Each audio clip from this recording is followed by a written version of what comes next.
አብርሽና ሄርሜላ በድጋሚ መጥተዋል።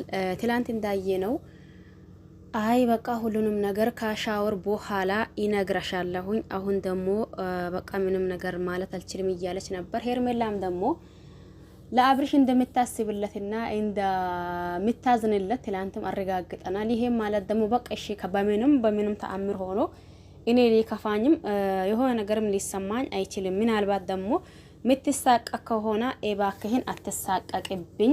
እኔ አንተ አውቃህ እንደሊሆና ሁሉንም ነገር ተረድቻለሁኝ። ቀለበቱም ቢወልቅ ችግር የለውም። ዋናው የልብ መተሳሰር ነው እንጂ ቀለበት ጥቅም የለውም። አሁንም መልሰህ ታደርግልኛለህ። በዚህም ደግሞ እኔን የከፋኝ ነገር ምንም ነገር የለም። እባክህን ምንም ነገር እንዳታስብና ወይም ደግሞ ምንም ነገር ጭንቀት እንዳይፈጥርብህ። እኔ ከምንም ከማንም በላይ አንተንን ደስታና ያንተን ደስታ ነው ብቻና ብቻ የሚፈልገው። ማንም ምን ቢል እኔ ምንም ግድ የሚሰጣኝ ሰው አይደለሁኝም። ታውቃኛለህ። እኔ ደግሞ ለአንተ ምን ያክል አሳቢና ምን ያክል ተጨናቂ እንደሆንኩኝ የነበረው ታውቃለህ። ምንድነው ያሉህስ ነገር እንዲሁም ደግሞ የተፈጠረው ነገርስ ምንድነው? ያንን ቪዲዮ ሰራን። በነጋታው ደግሞ በጥሩ ሁኔታ ተለያይተን ነጋታውን ሲደውልብኝ ሲመጣ አንተ ተቀይረህ አየሁት። በምን ፍጥነት ነው በዛ ልክ ልትቀየርብኝና በዛ ልክ ልትል የቻልከው ነገር ምንድነው እያለች ነበር። ለማንኛውም እስቲ ይሄንን ቪዲዮ እስከ መጨረሻ ድረስ በማዳመጥ ሀሳብ አስተያየት ካላችሁ ኮሜንት ስር ማስቀመጥ ትችላላችሁ። ሰላም አለይኩም ወራህመቱላሂ ወበረካቱሁ። ወድና ተከበራችሁ ቤተሰቦቻችን በሙሉ እንዴት ናችሁ? ደህና ናችሁ ወይ?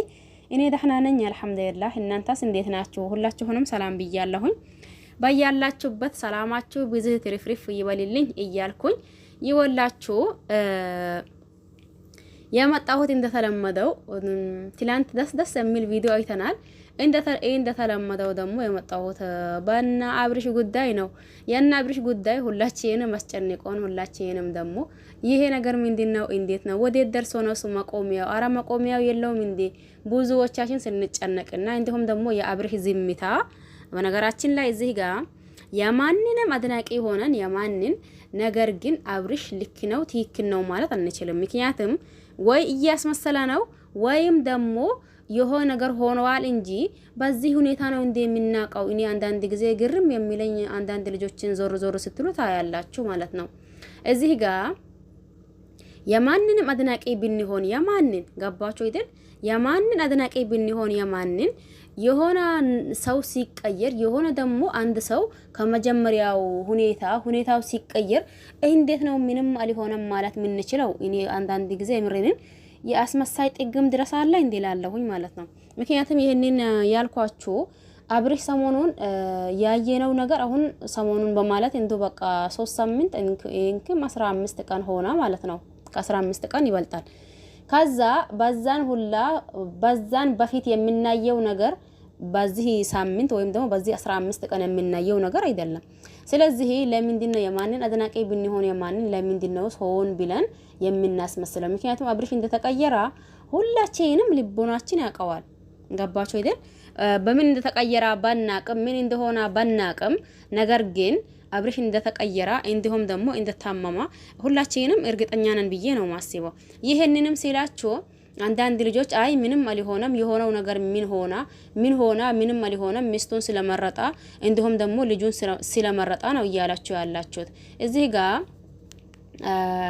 ከሄርሜላም ቢሆን ያንን አክል አይደንቀን አይገርማን። ምክንያቱም እዚህ ህዝብ ፊት ነው ሩታን ፈትቶ ሩታም ደግሞ አልፈልግም ብላ ተፋቶ ከዛም በኋላ ለሄርሜላ ቀለበት ያደረገላት። ተግባባን አይደል? ሲቀጥልም ደግሞ ከሩታም ቢሆን ማንንም አይገርመውም አይደንቀውም። ለምን? የመጀመሪያው ሚስቱ ናት፣ የልጁ እናት ናት። እንደ ማንኛውም ባልና ሚስት ተጣሉ፣ ከዛም በኋላ ሲታረቁ ማንንም አይገርመውም። ግን እዚህ ጋር ሁሉንም ደግሞ ድንግርግር ያደረገው እንዳልኳችሁ ማንንም አይገርመው ማንንም አይደንቀው ከሄርሜላም ቢሆን ከሩታም ቢሆን። ነገር ግን እዚህ ጋር ሁሉንም ህዝብ ድንግርግር ያደረገው የአብርሽ ሁኔታ ነው። ገባችሁ አይደል? አብርሽ በዚህ ልክ ሲቀየርና በዚህ ልክ ሲሆን እንደ ምንድነው ነገሩ? ምን እየተካሄደ ነው? ወይስ ደግሞ ምን እየሆነ ነው? በዚህ ልክ እንዴት ሊሆን ይችላል? በአንድ ቀን በአንድ ማታ እነሱ ጋር ቢሄድ ተቀይሮ ነው የመጣው። ተቀያይሮ በቃ ይናገር አይጋገር ምን አይል ከዛስ ህዝቡ ደግሞ ትኩረት አደረገበት ይሄ ሀብሉ ላይ ነበር ሲጀመሩም ከዛን በፊት ስለላየ ነው ማለት ነው። ያም ሆነ ይህ ማታ ደግሞ ተፈጠረውን ነገር አይታችሁታል። ይሄንን ያልኳችሁ ምንድነው አንዳንድ ልጆች ከመሬት ተነስታችሁ የምታስመስሉ እንዲሁም ደግሞ የምታሽቃብጡ ልጆች ስላላችሁ ነው። የምሬኔና ሁሉም ነገር ልክ አለው፣ ሁሉም ነገር ደግሞ ገደብ አለው። ገደብ የሌለው ነገርና እንዲሁም ደግሞ ልክ የሌለው ነገር አለ ብዬ አላስብም። ምክንያቱም ለማስመሰልም ይሁን ለማንም ነገር ልክ አለው። ግን የማንንም ወዳጅ ሆነን የማንን አድናቂ ሰሞኑን አብርሽ ያለበት ሁኔታ ልክ ነው ምንም አልሆነም ማለት እጅጉን ይከብዳል። ለማንኛውም ሄርሜላ ትናንት እንዳለች ወይም ደግሞ ምን እንደስትለው እንደነበረው አይታችሁታል ወይም ደግሞ ሰምታችሁታል ብዬ አስባለሁ። በዚህ መካከል አንድ ነገር ሌላችሁ እፈልጋለሁ። አሁን ለታ ደግሞ ያ ቪዲዮ የቆያ ቪዲዮ ነው አብርሽ እያለው ሄርሜላ ማለት ሩታ ጋ ነው። ስለዚህ ይሄ ነገር እንዴት ነው እያላ ዳኒ ይዛው እያሽከረከረው ነው እያሉ ነው። ይሆን ችግር የለውም። ያ ሩታም ጋር ቢሆን እንዳልኳችሁ ነው፣ ሄርሜላም ጋር ቢሆን እንዳልኳችሁ ነው። ዋናው ነገር ህዝቡ የሚፈልገው ከሩታ ይሁን ከሄርሜላ ይሁን አይደለም። እዚህ ጋር ሳናስመስል ምናወራ እኛ ተግባባን አይደል? ሳናስመስል ምናወራ እኛ ከሩታ ይሁን ከሄርሜላ ይሁን አይደለም። ዋናው የሱ ጤና ይቀድማል፣ ጤነኛ ይሁን ነው። ገባችሁ አይደል? ስለዚህ ይሄ ነገር እንዲህ ነው፣ ይሄ ነገር እንዲህ ነው፣ ይሄ ነገር እንዲህ ነው። የሩታ አድናቂዎች በቃ ከሩታ ስላላ ወይም ደግሞ ወደ ሩታ ስለሄዳ በቃ ልክ ነው ትክክል ነው ምንም አልሆንም። አብርሽ አንበሳ ጀግና። እኔማ አንዳንድ ጊዜ ጥያቄ ፈጥርብኛል። እናንተ ይሄንን ጀግና የሚለውን እንዲሁም ደግሞ አንበሳ የሚለውን በቃ እንዶ ሲሙን መጥራቱን እንጂ አጠቃቀሙን ለምን እንደሆነ አታውቁትም እንዴ? እንደዛ ምሬን እንደዛ ነው የሚሰማኝ ማለት ነው። የእናንተን እኔ አላቅም። እኔ እንዴት ሆኖ አንድ ሰው በሊሆነው ወይም ደግሞ በሌለበት ቦታ ጀግናና አንበሳ ሊባል የሚችለው እኔ አላቅም። ለማንኛውም ይህም ሆና ያ አብርሽ በእርግጥ ጀግና የሚያስብለው ነገር አለ። ይሄም ማለት እንዴት መሰላችሁ? የብዙ ልጆችን ሀገራችን ላይ ሁላችንም እናቀዋለን። ምን አድርጌ የሆነ በቃ ያኒ ቤተሰቦችን ቢቀይር እንዲሁም ደግሞ ለራሴ ቢልቀየር የሚል ብዙ ወጣቶች አሉ። ነገር ግን በዛ ሁላ መካከል በአብርሽ ዙሪያ ያሉት ልጆች አሁን አንደኛው የስራ እድል እያገኙ ነው። ይሄም ማለት ደግሞ በማን ነው? በአብርሽ ጀግናነትና በአብርሽ አንበሳነት ማለት እንችላለን። ግን እዚህ ጋር በአብርሽ ላይ የምንጠላበት ነገር አለ። ስለወደድነው ብቻ የሆነ ነገር ስለጠላነው ብቻ የሆነ ነገር ማለት ተገቢ ነው ብዬ አላስብም። እዚህ ጋር በአብርሽ የምንጠላበት ነገር አለ። በስራ ጉዳይ ሴቶችን ይቀርባቸዋል። ሴቶችም ሳያስቡት ፍቅር ውስጥ ሊገቡ ይችላሉ። በዛ ሰዓት እሱም ከነሱ እኩል እንደዛ ይሆናል። በኋላ ላይ ደግሞ ልክ እንደዚህ አይነት ነገር ይፈጠራል ማለት ነው። ይሄ ነገር ልክ ነው ተገቢ ነው አይደለም? እኔ ማለት እኔ እናንተን አላውቅም።